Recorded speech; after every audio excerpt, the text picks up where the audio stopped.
ரீசெண்டாக நான் வேர்ல்டு பிளேயர்ஸோட ஒரு பிஆர் ரேங்க்டு போயிருப்பேன்.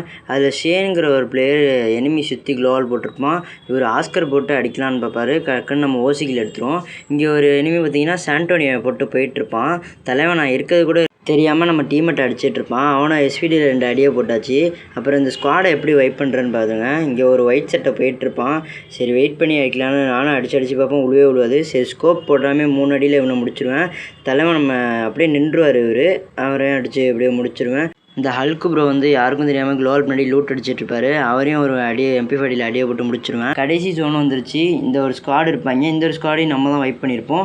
எஸ்விடினாலே நம்ம தான்ட்டு இவனையும் போட்டு முடிச்சிடுவேன். இன்னொருத்தவனும் வருவான். அவன் லூட் பாக்ஸில் லூட் எடுக்கலான்னு வருவான் போல். அவனையும் முடிச்சிடுவேன். அது மட்டும் இல்லாமல் ரொம்ப முக்கியமான விஷயம், நம்ம சேனலில் பார்க்குற யாருமே சப்ஸ்கிரைப் பண்ண மாட்டீங்க. எனக்காக ஒரு சப்ஸ்கிரைப் பண்ணுங்கள். நீங்கள் பண்ணுற ஒரு சப்ஸ்கிரைபும் ஒரு மோட்டிவேஷன் மாதிரி.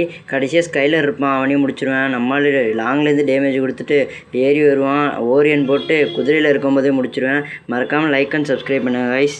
இந்த மேட்ச் எப்படியோ போயா அடிச்சிடுவோம் கைஸ்.